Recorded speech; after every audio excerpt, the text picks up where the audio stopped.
Many of you remember when Bibles were like this in homes and in churches.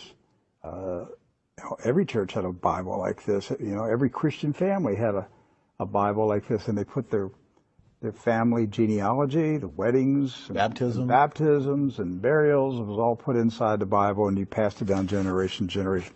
This particular Bible was published in 1905.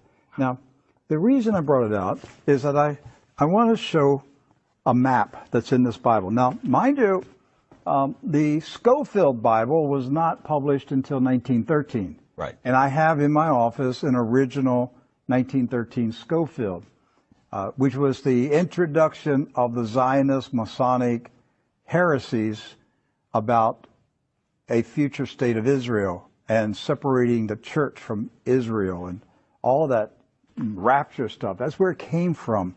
It was a Masonic Zionist heresy that was introduced into the American churches in 1913. This is a 1905 Bible. Pre-Scofield. Pre-Scofield, with no Scofield notes in it. So, you open it up, and this is on page 13. I mean, this thing's big. I want to show you. Here is a map of the Holy Land. And it says, what? Oh, Palestine of the Holy Land. They misspelled Israel. No. Palestine. Palestine. Huh. And all these Christian Zionists that tell me, Rick, there's never been a Palestine. All right, so here's a still. There it is. Let's zoom in and show you here. Yeah. So, yeah, you hear these people like John Hagee, there's never been a Palestine. Well, look at this Bible map from 1905. And most Bibles, yes, from then had a map of Palestine. And Palestine is in the Bible itself, in the Old Testament. So we're showing you this just because I'm trying to break through the propaganda, the confusion, the lies that the Zionists have implanted in millions of minds of Christians in America, and told them there's never been a place called Palestine. But I have a map, Rick. Right there it is. So, with that in mind, do you know who lived in Palestine? Palestinians? Palestinians. I got that one right. Palestinians. And Palestinians were Jewish, Christian, and Muslim. Right. They weren't a particular faith. They were citizens of a particular country. Palestine. They were all Palestinians. Yes. Jesus was a Palestinian. Look at this. Okay? So Israel has never meant a political country.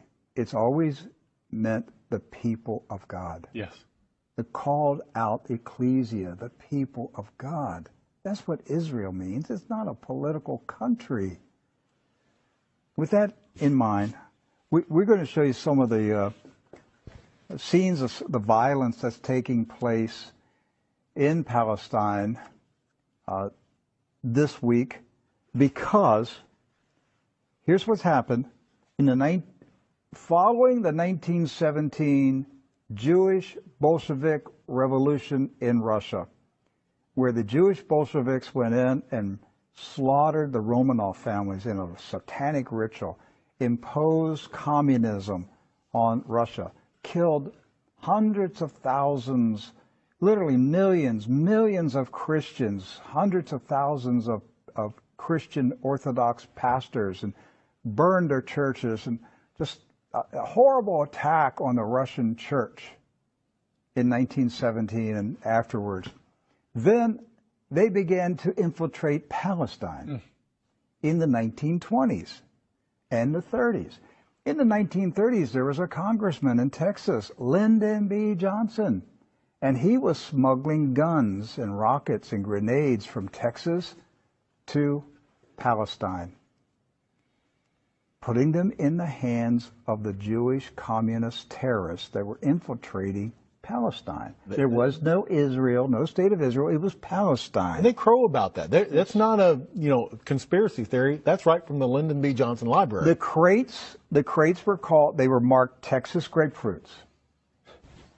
The grenades, they were shipped as Texas grapefruits. The same grapefruits that blew up the King David Hotel. Right. So the 1920s, the 30s, and into the 40s, the European Ashkenazis invaded Palestine, infiltrated. The Arabs, Christian, Muslim, and Jewish, all Palestinians, were alarmed by the arrival of the communist Ashkenazis from Europe. The so-called Jewish settlers were killing. They killed the Jewish residents of Palestine. Yes. You understand that? They killed the Jews who lived in Palestine.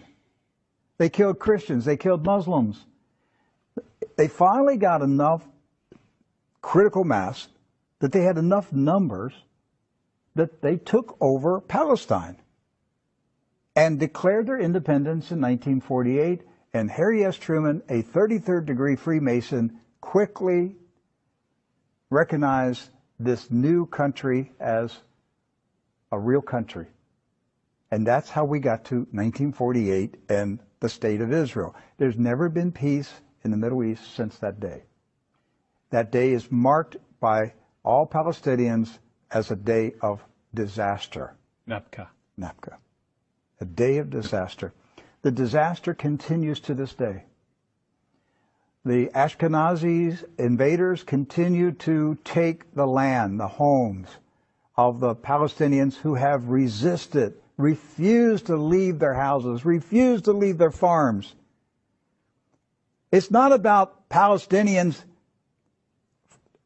trying to chase out Jews. It's Jews who are trying to chase out Palestinians. And to this day, since 1948, they're still fighting them, trying to make them leave. Right. And these Palestinians have been